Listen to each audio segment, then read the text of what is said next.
Hi, this blog is going to be about one of my favorite things, biking. And you know, I love so many things about biking. I love being out there. Det ned fra Jacobs. Ja. Det må være derfor. Nej, vi prøver bare lige at tage den igen hurtigt, og vi kører bare videre. Værsgo. Hi, this blog is going to be about one of my favorite things.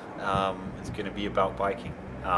And what I really love is you know to just ride out and see a lot of magnificent views and get into my body and just grind those big gears, along the road. And you know, I can ride with friends or I can ride alone. It doesn't matter, but it's just a great experience every time. Today we're just gonna talk about a few things that can help you become the best biker you can before race day. And I'm going to address a few things about position and technique, and then a few sessions that could be part of what you're going to do to prepare for the race. And basically the Ironman, you can finish that in between 8 and 17 hours. So obviously you have to have a component in your training that where you really get out in a lot of hours and do some very long sessions. And the best place to do that is on the bike. You know, you can't swim for 6 or 7 hours straight, or you can, but it's going to be not that fun probably, and you can't run for that long either. So the best way to do that quickly and get some miles under your belt is on the bike. First and foremost, that's what's important then is that your position is very comfortable. You have to address how you sit on the bike and that you can maintain that position for many hours. If you look at the bike, obviously you need to choose a bike that has a triathlon specific geometry so that you can have a steep seat angle where you can have your saddle a little bit more forward than on a road bike. Also you need to address your handlebars and how they're positioned relative to the saddle and the bottom bracket in order to obtain the most comfortable position for you. And that should be your first and primary focus. The second thing you can address is how you pedal.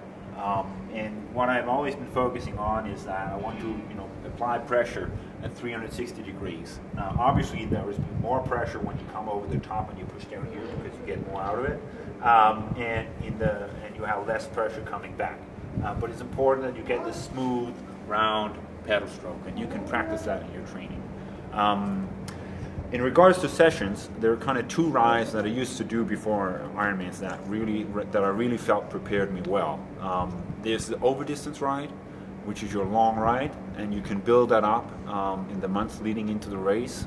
For beginners, try and aim at getting out at least once or twice or maybe 3 times at 180 Ks. So you have a sense of what the distance means and how tired you are when you finished it.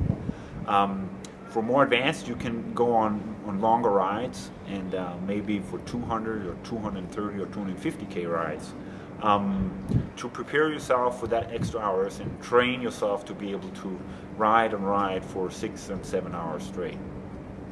When you plan these rides, have a swim before, a medium to a long swim, then go ride your bike for 5, 6, 7 hours and then finish off with a short transition run so you have an idea of the impact the ride has had on your body.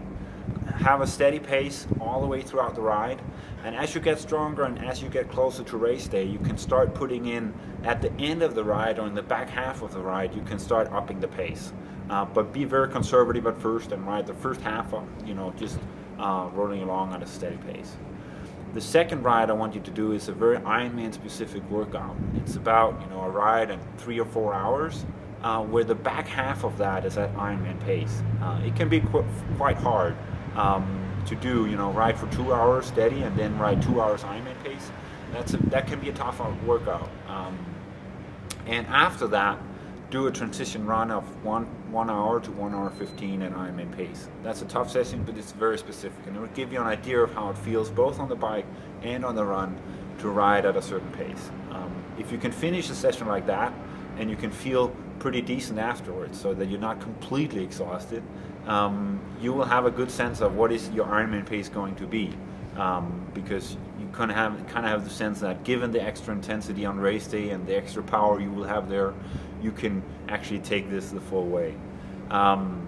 So in regards to biking, it's important that you focus on these things. On your position on the bike, get comfortable, be able to have good power, pedal 360 degrees, and then tune your training around over distance rides and Ironman specific workouts. Of course, I know some of you are working during the week, of course, and you will have to have shorter sessions to them. Then go for high intensity in those sessions. That's a great bang for the buck, and it will limit your time, the time you have to spend on your bike during the weekdays.